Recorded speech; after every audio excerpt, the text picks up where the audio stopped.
ଭାଇନା ତମକୁ ଭଲରେ ଭଲରେ ବୁଝାଇଲୁ ତୁ ଇଏ ମଣିଷ ବେପାର ଛାଡ ଆଉ ଇଏ ମଣିଷ ବେପାର କରନି।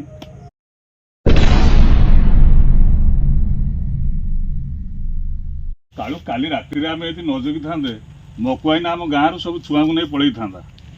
ଗୋଟେ ପିଲାଟାଙ୍କୁ ଆଗ ଆଡଭାନ୍ସ ଦେଇ ଦଉଛି, କାହାକୁ 10,000 କାହାକୁ 15,000, ତେଣୁ ସେ ଲୋଭ ଦେଖେଇ ସେ ସବୁ ପଳଉଛନ୍ତି। ଆଉ ପିଲାଟା କ'ଣ କରିବେ? ଆରେ କ'ଣ କରିବେ କ'ଣ, ମାନେ ଗାଁରେ ଗୋଟେ ଝିଅ ପିଲା ବି ପାଉନି ଦେଖିବାକୁ। ସେ ମାନେ ମକୁଆଇନାର ଗୋଟେ ପ୍ଲାନ୍ କ'ଣ ଜାଣିଛୁ?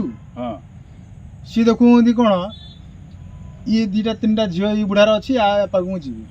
ଏ ମଉସା, ସେ ଆନ୍ଧ୍ରା ଚୁଙ୍ଗୁଡ଼ି ଫ୍ୟାକ୍ଟ୍ରି ଦେଉଛି 15,000 ଟଙ୍କା ମାସକୁ ଦେଉଛି ଦରମା, ଖାଇବା ପିଇବା ସବୁ ଦେଉଛି, ରୁମ୍ ଦେଉଛି, ତମେ ଝିଅକୁ ଛାଡ଼, ସୁର ଭିତରେ ରହିବ, କିଛି ଅସୁବିଧା ନାହିଁ। ଆଉ ମୋ ହାତ ଛାଡ଼, ମୁଁ ମନ ନେଇ ଛାଡ଼ିଦେବି ସେଠି, ମାସକୁ 15,000 ଟଙ୍କା ଲା ପାଇବ। ଏମିତି ତାଙ୍କୁ କହିକିରି ବାପା ମାଆଙ୍କୁ ଫୁସିଲେଇକିରି ସବୁ ଝିଅଟାଙ୍କୁ ନେଇକି ପଳେଇଥାନ୍ତି ଆନ୍ଧ୍ରା, କର୍ଣ୍ଣାଟକ, କେରଳ, ତାମିଲନାଡୁ, ସବୁଆଡ଼େ ତ ଦେଖିବ ଖାଲି ଝିଅ ମାଳ। ଏ ଭାଇନା ଆଉ ରଖିଦବନି ରେ। ନାଇଁ ଆମେ ଏଥର ଗୋଟେ କାମ କରିବା, ଆମେ ଏଥର ଜଗିବା। ନ ଜଗିଲେ ଆମ ଗାଁରୁ ପୁରା ପୁରୁଷ ଶୂନ୍ୟ କରିଦେବ ମକୁଆଇନା। କାହାକୁ ରଖେଇ ନେଉନି। ଚାଷ ଜମି ଗୁଡ଼ା ପଡ଼ିଆ ପଡ଼ିଛି, ଏଇଟା ଚାଷବାସ କରିବ କ'ଣ? ଯାଇ କେରଳ ତାମିଲନାଡୁ ସିଆଡ଼େ ଯାଇ କାମ କରୁଛନ୍ତି। ଆରେ କାମ କରୁଛନ୍ତି ଯେ ଆମେ କ'ଣ ଜଗିବା? ଆମର ପୁଣି କାମ ଧନ୍ଦା ଅଛି ନା? ଆମେ ଜଗିକି ବସିବା ଖାଲି? ମକୁଆଇନା କେତେବେଳେ ଆଉଛି, କାହା ଘରେ ବସିକି ଲୋକଙ୍କୁ ଫୁସୁଲଉଛି? ଆରେ ଯାହାହେଲେ ଆମ ଗାଁଟା ପୁରୁଷ ଶୂନ୍ୟ ହେଇଯିବ ନା ନାଇଁ? ପୁରୁଷ ଶୂନ୍ୟ କ'ଣ, ସ୍ତ୍ରୀ ଲୋକ ମାନେ ଝିଅ ପିଲା ଶୂନ୍ୟ ହେଇଗଲେ ପୁରୁଷ ଶୂନ୍ୟ? ନାଇଁ ନାଇଁ, ଏଥରକ ମକୁଆଇନାକୁ ଜଗିବା, ଆଉ ଛାଡ଼ିବାନି। ସେ ଯେତେବେଳେ ଆମ ଗାଁରେ ଆସି ପଶିବ ଆମେ ତାଙ୍କୁ ଜଗିବା। ଟୋଟାଲ ଗାଁରେ ତାଙ୍କୁ ପୁରେଇ ଦେବା ନାହିଁ। ଏବେ 3ଟା ଝିଅଙ୍କୁ ସେ ନେଇଛି, କୋଉଠି ଗଲୁ ମାନେ ବାହାଘର କରିଦେବ ବୋଲି ଛାଡ଼େ, ମାନେ ତା ବାପା ମା ବାହାଘର କରିପାରୁନାହାନ୍ତି। ଇଏ ତାଙ୍କୁ ଲୋଭ ଦେଇଛି ଯେ ମୁଁ ଆକୁ ଦିଅ, ମୁଁ ନେଇକି ରାଜସ୍ଥାନରେ ବାହାଘର କରିବି। ମାନେ ବାହାଘର ନେଇଯାଇଛି ଅଲରେଡ଼ି, ପୁରା ନେଇଗଲାଣି, ନେଇଯାଇଛି। କିନ୍ତୁ ଏଇଟା ଟୁପୁର ଟାପୁର ହୁଅନ୍ତି, ମୋ କାନରେ ପଡ଼ିଛି କଥା, କିନ୍ତୁ ମୁଁ ଏପର୍ଯ୍ୟନ୍ତ ସାମ୍ନା ହେଇନି। ମୋ କାନରେ ପଚାରିନି କଥା, କିନ୍ତୁ ସିଏ ବୁଢ଼ା ବୁଢ଼ୀ କାନ୍ଦୁଛନ୍ତି। ତାହେଲେ ମକୁଆଇନା ଏଥରକ ଆସୁ। ଚାଲିଆ ନାଇଁ ନାଇଁ, ତାଙ୍କୁ ଆଉ ଛାଡ଼ିବାନି, ଆଉ ଛାଡ଼ିବାନି। ଟୋଟାଲ ତାକୁ ଆଉ ଗାଁ ଭିତରେ ପୁରେଇ ଦେବାନି।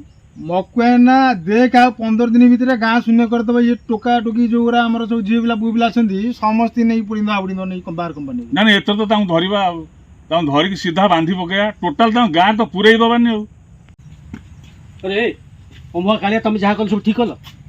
अरे ठीक कल टी गाँव पिला खाइबा चा टे पीवा पाऊना बिलर बाड़ी पड़ी इनकम करूँ टे चा पीवा पाऊना। तो मुझे गोटे भल कम करी से नहीं बाहर कंपानी लगाऊली, किसी पैसा से इनकम करते तुम जहाँ कल ठीक कल कि मो दाना पानी मार से सब?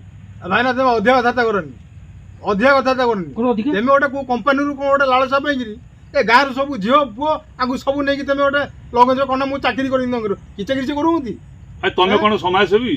हाँ, समाजर सेवा करुच कहीं गाँव सब पुओ झील नहीं पलि जाऊ सब बाहर को कौन पलि जाऊ? अरे ये जापार तुम्हें से खाया पाऊना बुढ़ा बापा माँ माने हतसत होती। जदि मुझे बाहर चाकरी देली से भल चलिए एक तुम सही पार न। तुम कौन चाकरी दब? तुम कंपानी कमिशन पाउच, तुम कौन चाकरी दब पिला कौच? हाँ, तुम पिला आज कांदुच? तुम किए कि तुम जानी पार बोधे बुझल है ना? तुम पे जिते पिला से कंपानी कमिशन आनी तुम घर कोठा पर कोठा गल। तुम कौन कह मुझे चाकरी दी नौची? तुम ये खाली लालसा कंपानी खाली फुसले ए गरीब निरीह लोक छुआ को नहीं बाहर बिकिकी से पैसा आनी तुम गाड़ी घोड़ा कोठा बाड़ी सब कर पकाउछ। अरे तुम औकात अच्छी क्या टंका दे पारे औकात अच्छी?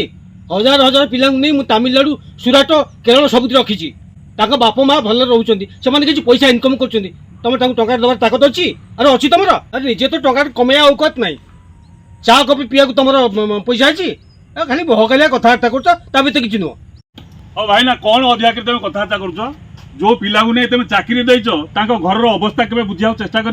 सेगुड़ा कहीं मुझे मुझे इनकम दूसरी चाकरी करगुड़ा कहीं मुझे बुढ़ा बुढ़ी पाटे पानी दबा कहीं ना। भाई ना तुम बेस कथबार्ता करनी, बेस अधिक कथबार्ता कर।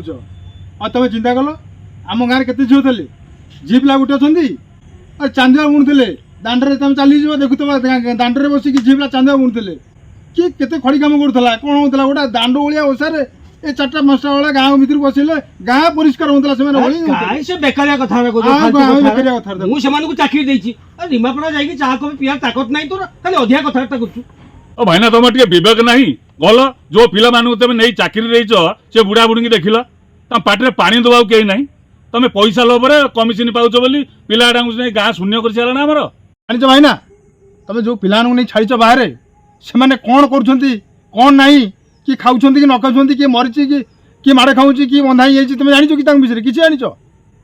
ତୁମେ ସେଗୁଡ଼ା କିଛି ଜାଣିବନି। ତୁମେ ଏ ପଇସା ଲୋଭରେ ଏ ଗାଁରୁ ସବୁ ପୁଅ ଝିଅଙ୍କୁ ନେଇ ବାହାରେ ଛାଡ଼ିବ, ତାଙ୍କରି ପଇସା ତୁମେ ନାଲି ହେଇ ମାଲାମାଲ ହେବ। ତମେ ପଇସା ଲୋଭ ଦେଖାଇକି ପିଲାଟାଙ୍କୁ ସବୁ ନେଇଗଲ, ଆମ ଜମି ସବୁ ପଡ଼ିଆ ପଡ଼ିଲା। ତମେ ଯାହା କଲ ସବୁ ଠିକ କରିଛ ତ? ଏ ମାଟି କ'ଣ ଆମକୁ ବଞ୍ଚେଇ ପାରିନଥାନ୍ତା? ଏ ମାଟି କେବେ କାହାକୁ ଧୋକା ଦିଏନି ଭାଇନା। ଆରେ ଝିଅ ପିଲାମାନେ ଘରକୁ ସୁନ୍ଦର, ଗାଁକୁ ସୁନ୍ଦର। ତମେ ନେଇକି ଯେଉଁ ବାହାରେ ତାଙ୍କୁ ଛାଡ଼ିଲ, ସେମାନେ ବାହାରେ କେମିତି ଅଛନ୍ତି, କ'ଣ ଖାଉଛନ୍ତି, କେମିତି ରହୁଛନ୍ତି, ତମେ ସେ ବିଷୟରେ କିଛି ଜାଣିଛ? କେବଳ ତାଙ୍କ ବାପା ମା ମାନେ ଚିନ୍ତା କରି ତାଙ୍କ ଆଖିରୁ ସଦାବେଳେ ପାଇଁ ଲୁହ ଗଡ଼ୁଛି। ତମେ ଏତକ ବି ବୁଝିପାରୁନ ଭାଇନା, ଖାଲି ଆମେ କହିଲେ ଆମ ହାତରେ ତୁମେ ଯୁକ୍ତି କରୁଛ। ଚୁପ୍ ହେଇ ଛିଡ଼ା ହେଇଛ କ'ଣ ମ? ଡେଲି ପୁରା ଦାଦନ ଶ୍ରମିକ ପିଲାମାନେ ଯୋଉଭଳି ନିର୍ଯାତନାର ଶିକାର ହଉଛନ୍ତି, ତମେ କ'ଣ ଜାଣିନ କଥା? ରାତି ପାଇଲେ ସକାଳେ ନ୍ୟୁଜ ପେପର, ମୋବାଇଲ, ଟିଭିରେ ତମେ ଦେଖୁଛ ରାତି ପାଇଲେ। ଆଉ ତମକୁ ଛଡ଼ା କିଛି ଖାଉନି? ମୋ ଉପରେ କ'ଣ ଚଢ଼ି ଯାଉଛ ମ?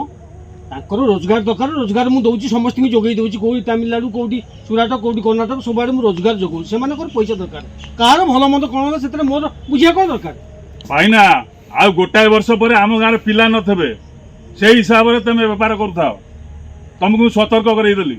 ତମେ ଯୁଆଡ଼େ ଯାହା କରୁଛ କର, କିନ୍ତୁ ଆମ ଗାଁ ଭିତରକୁ ଆଉ ଦିନେ ପଶିବନି। ଭାଇନା ଆସ ଆସ, ଏଠି ବସ। କାଲି ଯଦି ତମ ଘରର ଅବସ୍ଥା ସେଇଆ ହବ, ତମ ଘରର ପିଲାମାନେ ଯାଇ ଦାଦନ ଖଟିବେ, ତମକୁ ଭଲ ଲାଗିବ ତ? ଆଉ କହୁନ ଭାଇନା, ବସିଲ କ'ଣ ଅନେଇ? କହୁନ। ଟିକେ ମୁଣ୍ଡରେ ପୁରେଇ ଚିନ୍ତା କରି କହୁଥାଅ, ଯାହା କରୁଛ ଠିକ କରୁଛ ନା ଭୁଲ କରୁଛ। କେତେଟା ପଇସାର ଲୋଭ ଦେଖେଇକି ଆମ ଅଞ୍ଚଳରୁ ପିଲା ଖାଲି କରିସାରିଲାଣି। ତମକୁ ଧର୍ମ ସହିବନି ଭାଇନା, ଧର୍ମ ସହିବନି। ଯାହା ପିଲାମାନେ ଯାଇ ବାହାରେ ଯାଇ ଦାଦନ ଖଟୁଛନ୍ତି, ସେମାନଙ୍କର ବାପା ମା ଯେମିତି କଲବଲ ହୁଅନ୍ତି, ତମେ ବି ସେମିତି ଦିନେ ଭାଇନା ହବ। ଭାଇନା ତମକୁ ଭଲରେ ଭଲରେ ବୁଝାଇଲୁ, ତୁ ଇଏ ମଣିଷ ବେପାର ଛାଡ଼, ଆଉ ଇଏ ମଣିଷ ବେପାର କରନି। ବୁଝିଲଟି ଭାଇନା? ଆଉ ସେକେଣ୍ଡ ଥର ଆମେ ତମକୁ କହିବୁନି କିଛି।